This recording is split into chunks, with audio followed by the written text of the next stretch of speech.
Walk and talk, everybody. So I was on my favorite spot, Twitter, and this tweet caught my eye.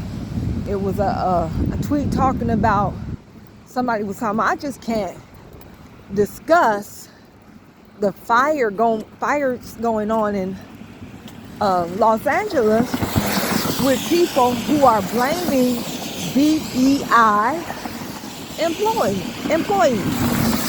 Yes, particularly DEI where it concerns black and gay people. These crazy folks were in the comments.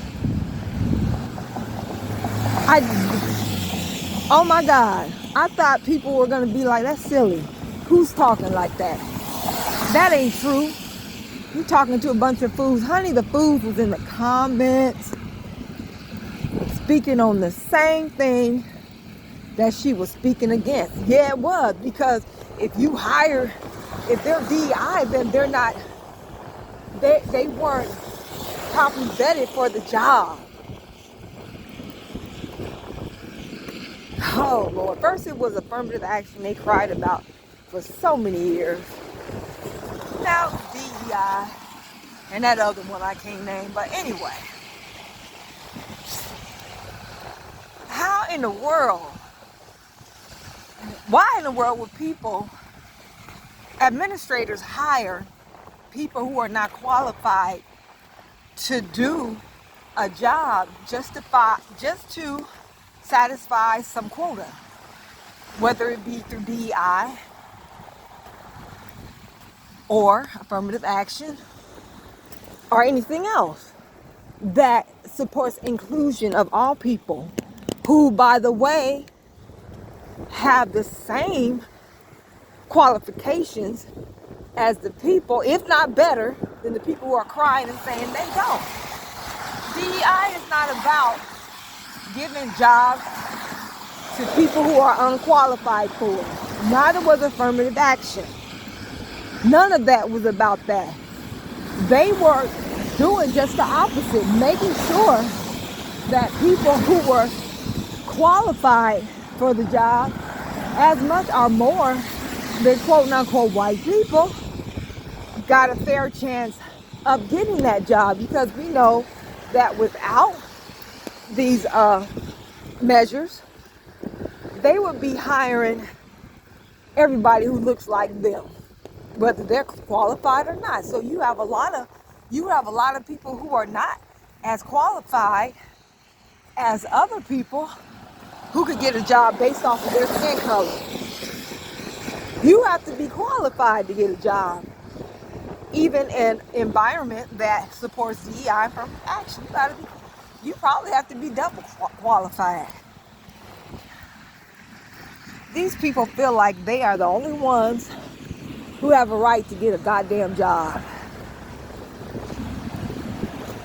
They are the only ones who have a right to work. Frankly, it's their fault that black people in America need affirmative action measures and quotas and DEI and all that, because we have our own communities, our own neighborhoods, our own job stores, banks, schools, hospitals, everything. We didn't depend on the white community for nothing. We didn't have to ask you for jobs like that. No, we had our own. And guess what the United States government did? With the help of willing white people, they destroyed these communities. They drowned them under man-made lakes and rivers. They flat out burned them from the sky and on the ground, or just on the ground. They used eminent domain to run freeways through them. Just about every major city you go to with a major freeway, that was once a thriving black community where they owned all their businesses and their money circulated with them 8, 9, or 10 times among them. They weren't dependent on white people. They weren't taking white people's jobs, quote unquote. They had their own to depend on. So since you screwed us over like that and put us in the position that we're in, yes, we will continue to fight for DEI and affirmative action, even though, for the most part, we haven't really benefited from them like we should have.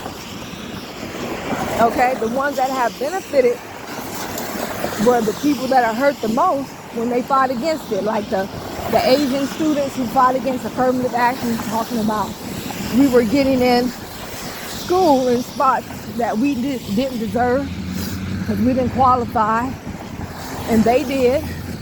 And when affirmative action ended, they started protesting because their numbers decreased in schools also.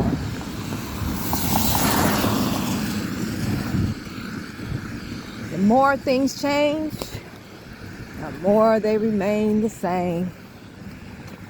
This year is it. It started out with a super bang, and not in a positive way. This is going to tell the whole story. And a lot of people who are always pointing the finger at us as the problem, you ain't gonna have a choice but to see what the problem and who the problem always is. And until this empire has fallen, who it will always be. Peace.